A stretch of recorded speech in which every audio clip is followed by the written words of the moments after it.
17, Evangelho de Lucas, capítulo 17, versos do 11 ao 19. Deus tem algo para tratar conosco nessa noite, porque Ele nos ama.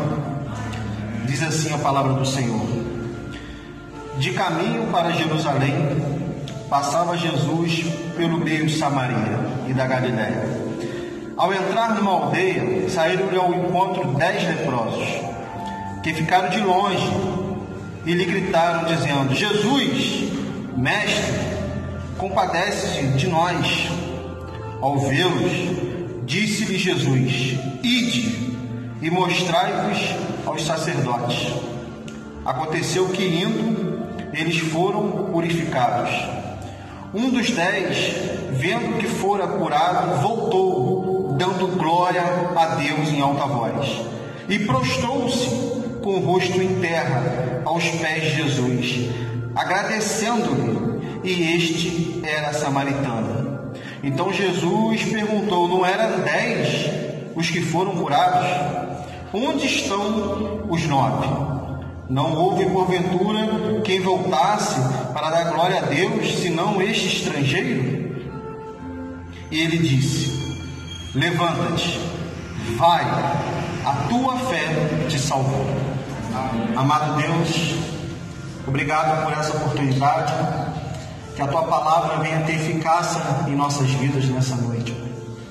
Trabalhe em nós, ó Pai, aquilo que o Senhor quer, para a tua honra e para a tua glória, em nome de Jesus. Amém. Pode tomar o seu assento.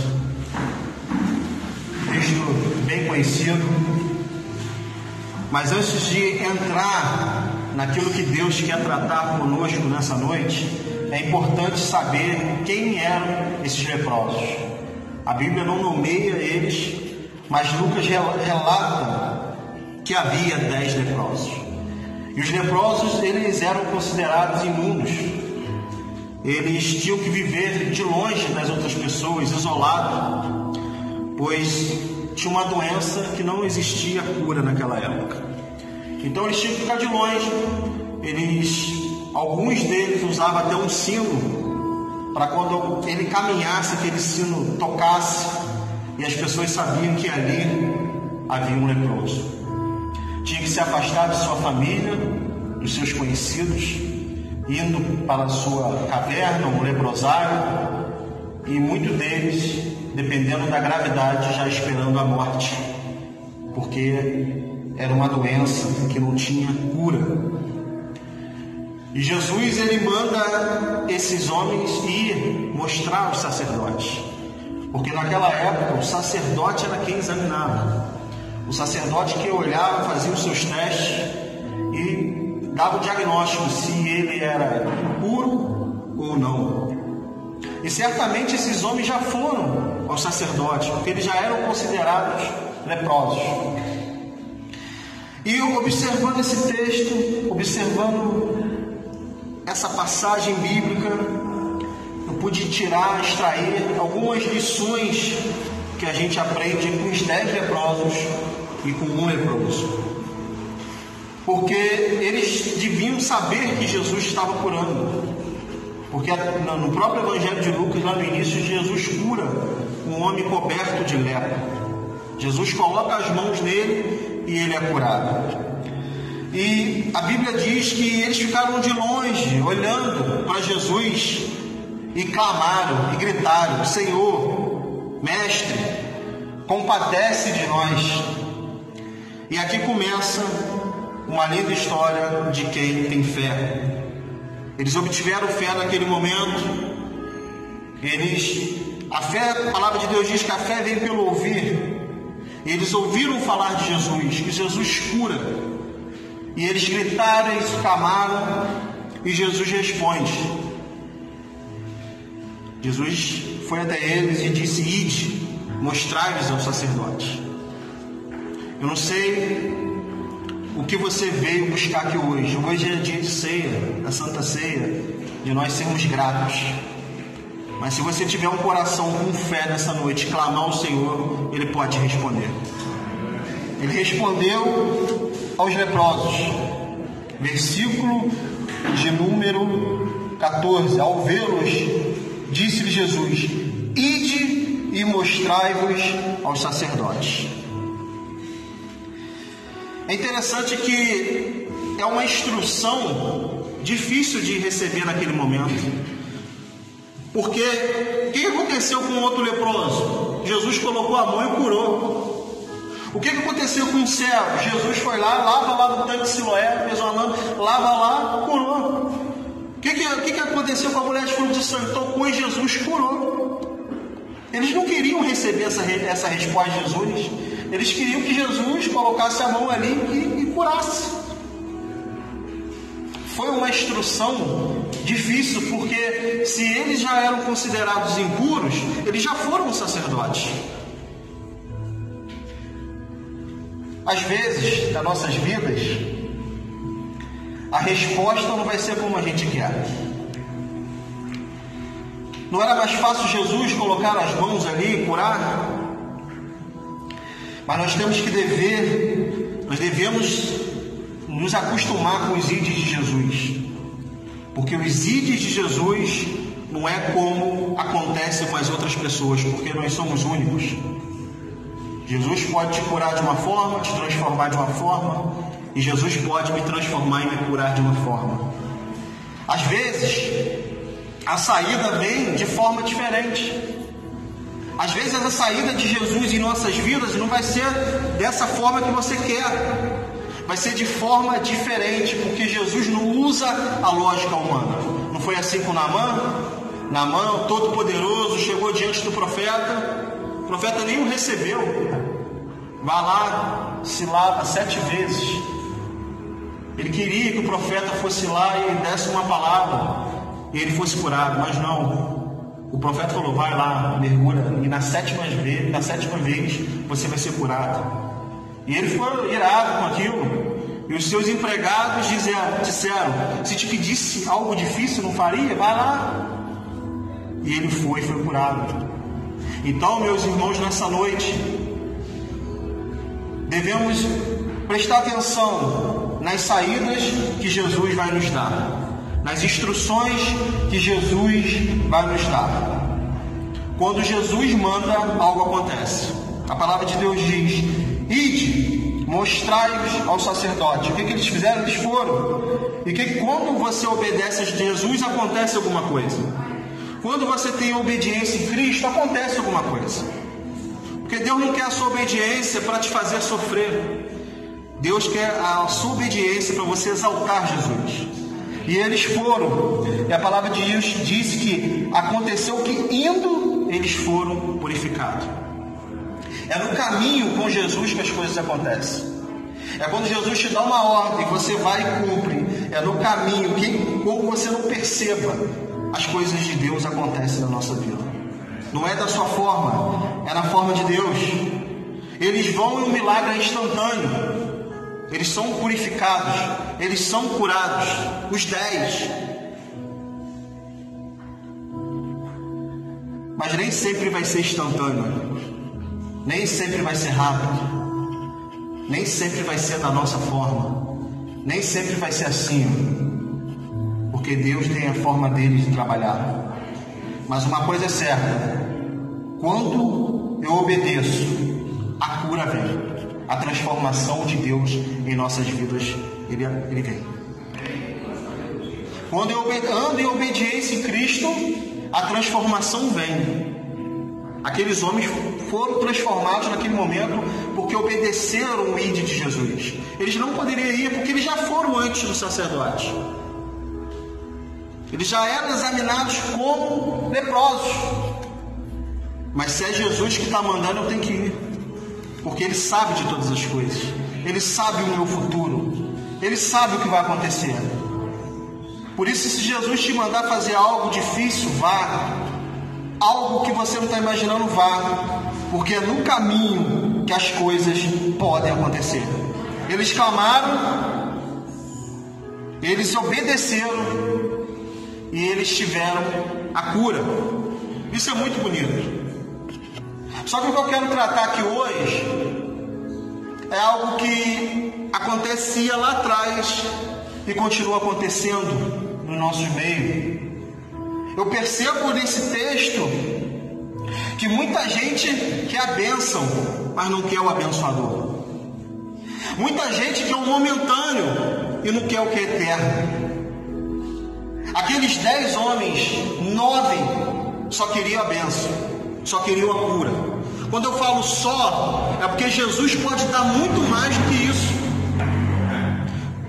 Jesus pode te dar a vida eterna, que é muito mais que uma cura. É melhor você morrer doente, sem cura, e ir para o céu, do que você ser curado e ir para o inferno. Nós não sabemos o fim desses 9, mas o texto aqui deixa claro que aqueles 9 só pensaram na sua cura.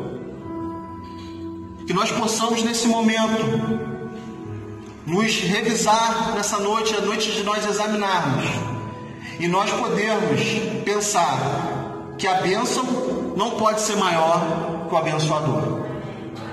Que o que é momentâneo não pode ser maior do que é o eterno. Só que tem um homem desses 9, desses 10, tem 10% que nos ensina algo extraordinário. Confira comigo no texto, versículo de número 13. Não, desculpa, versículo de número 15.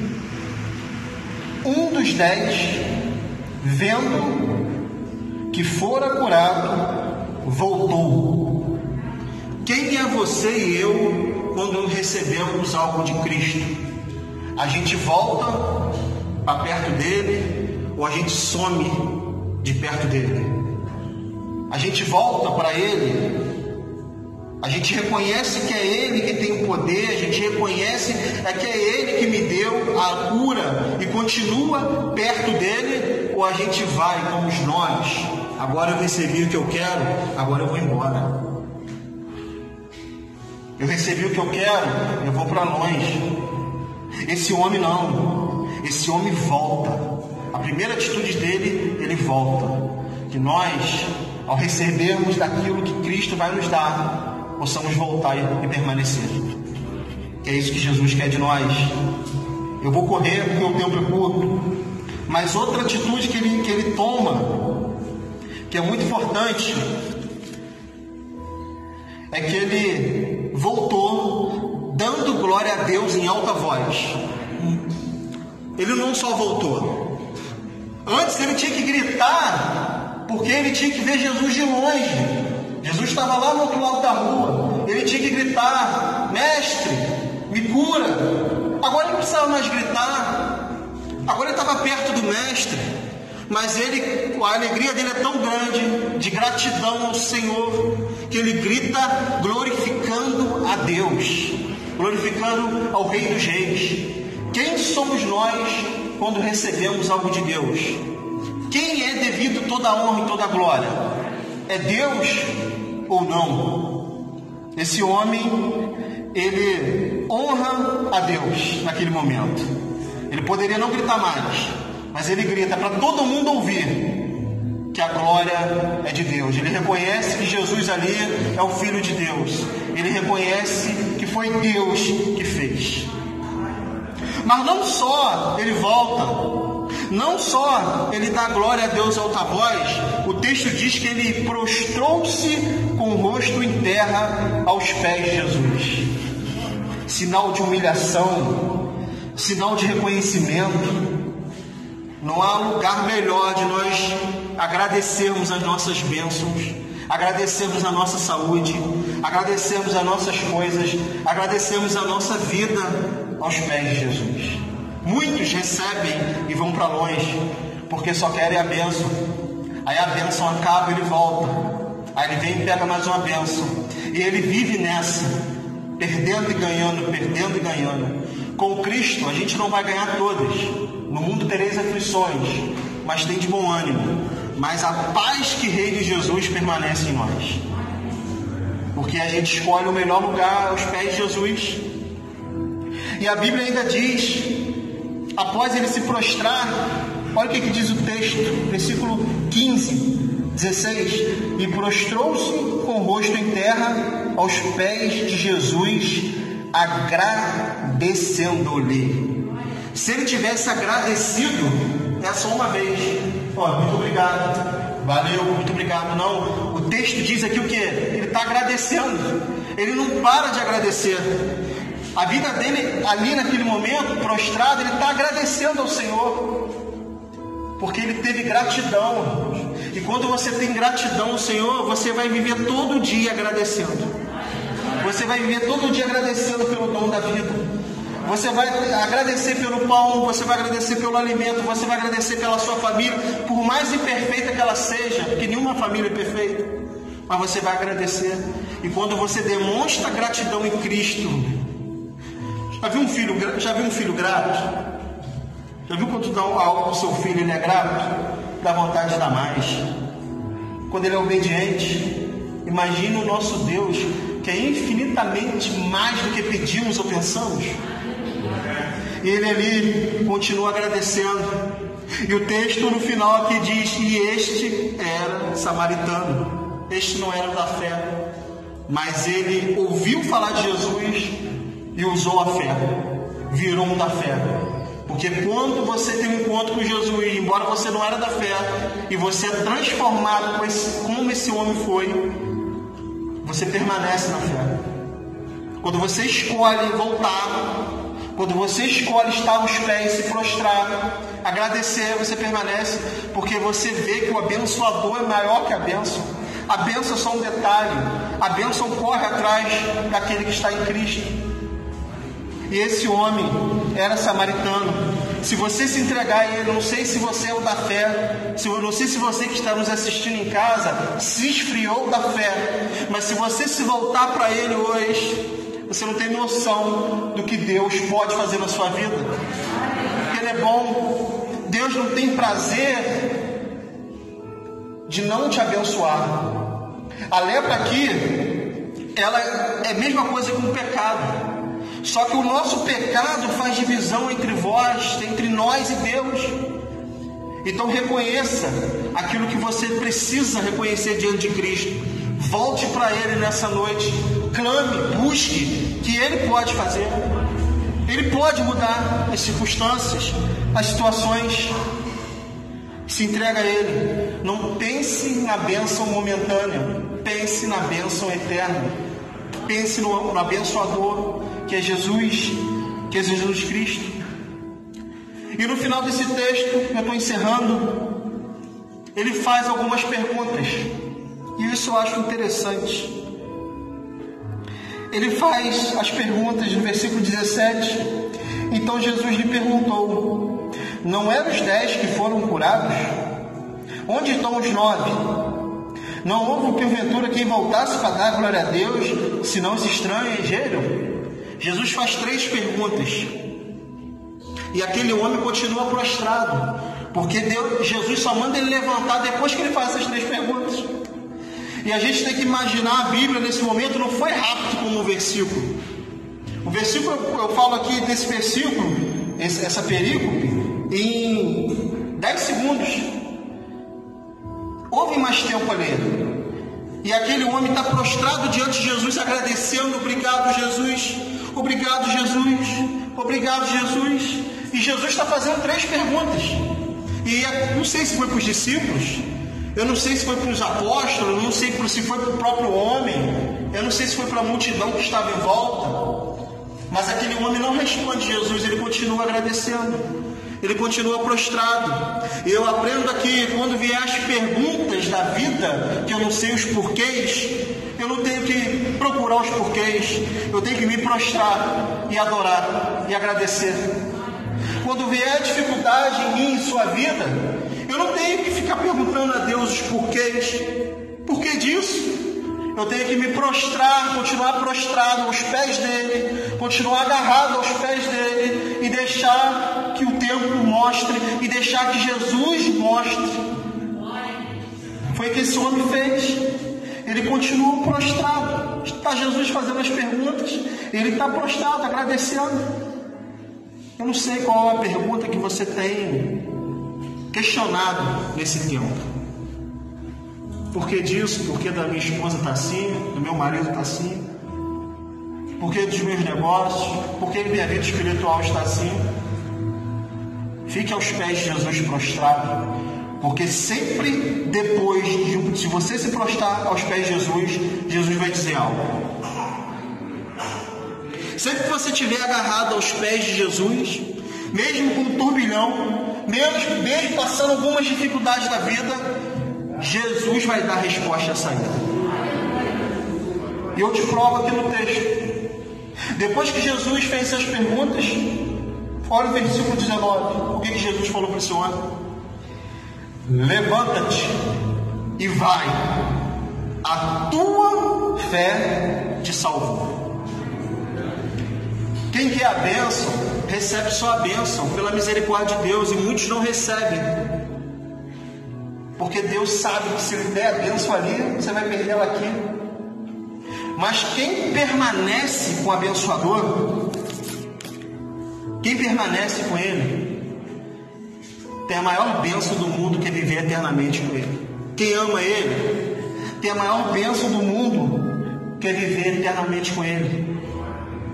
Alguns vão até Ele e recebem a bênção, porque Ele é misericordioso, porque Ele é bom. Mas tem alguns que vão diante dEle e recebem a salvação, porque esse foi o propósito de Jesus na cruz. Esse foi o propósito, que Deus amou o mundo de tal maneira que deu o seu único Filho, para que todo aquele que nele crê não pereça, mas tenha vida eterna. Escolha nessa noite o que é eterno na sua vida. Escolha nessa noite. Jesus vem falando muito sobre isso em João 15. Aquele que permanece em mim. Olha só, se você olhar esse capítulo, ele fala de permanecer, se eu não me engano, 8 vezes. E tem um momento, no versículo 7 ele fala: aquele que permanecer em mim e as minhas palavras permanecerem em vós, pedirei tudo o que quiseres e será feito. E muitos acham que esse texto, que esse versículo, Jesus tem que dar o que Ele quer. Não é. Quem permanece na palavra de Jesus sabe até algumas coisas que não deve pedir a Jesus. Quem permanece nas palavras de Jesus tem bom senso de pedir algumas coisas a Jesus. Quem permanece em Jesus sabe que Jesus quer que nós temos uma vida em abundância aqui na terra. Nós podemos não ser ricos, milionários, mas não vai faltar nada, porque Jesus ele não vai deixar faltar nada a quem permanece nele. A Bíblia diz que nunca viu um justo mendigar o pão, nem a sua descendência passar fome. Permaneça em Jesus. Escolha o que é eterno. Permaneça, porque é permanecendo que as coisas acontecem. Eu quero que você fique de pé. Nós vamos orar. Entenda que Deus nos trouxe aqui nessa noite para nos mostrar que Ele é misericordioso e nos mostrar que a bênção, ainda que ela seja boa, ela não pode ser o teu final. A bênção ela não pode ser o final da sua vida. O final da sua vida tem que ser a eternidade. E a eternidade já começou aqui, porque nós podemos escolher o que é de Deus e o que não é. E nós estamos aqui de passagem. E Jesus nos mostra nesse texto que há um grupo que quer a bênção momentânea. E há uma pessoa desse grupo que quer o que é eterno. Gente, que nós não vamos ser a estatística de que quer o momentâneo. Que nós possamos ser aqueles que quer o que é eterno. Porque se a gente pedir o que é momentâneo, a gente não vai pedir a Deus aquilo que Ele é, mas a gente vai pedir a Deus aquilo que Ele pode dar. E Deus não quer que você seja um filho pedindo aquilo que Ele pode te dar. Ele quer que você seja um filho que reconheça aquilo tudo que Ele é. E quando você reconhece tudo que Jesus é, não importa a bênção, porque você sabe que a colheita virá. A bênção é muito bom, todo mundo gosta. Mas foi depois que eu descobri que tem que buscar primeiro o reino de Deus, e a todas as demais coisas nos serão acrescentadas. Buscar o reino, a justiça, e todas as demais coisas nos serão acrescentadas. Quando eu busco o que é eterno, tudo aquilo que eu precisar, e até o que eu achei que não ia ter, Ele me honra, Ele me abençoa. quando eu penso no que é eterno. Quando eu penso que é a bênção, eu vou ter até a bênção naquele momento, mas eu não vou ter paz. Eu vou ter uma relação com Cristo. Se Ele curar, Ele é Deus. Se Ele não curar, não é Deus. Não é assim que Deus quer. Aquela música que canta é muito bonita de ser cantada, mas difícil de ser vivida. Se Deus fizer, Ele é Deus. Se não fizer, continua sendo Deus. É isso que Deus quer em nossas vidas. Que nós continuamos sermos cristãos que, se Ele fizer, é Deus. Se Ele não fizer, é Deus. A misericórdia dele é tão grande que no final, daqui a alguns anos, você vai ver o que Ele vai fazer na sua vida, porque Ele fez na minha, e eu não sou diferente de você. Ele pode te dar algo que você não vai se perder depois, porque você escolheu o que é eterno. Escolha nesse momento que é eterno. Eu quero pedir um louvor nesse momento.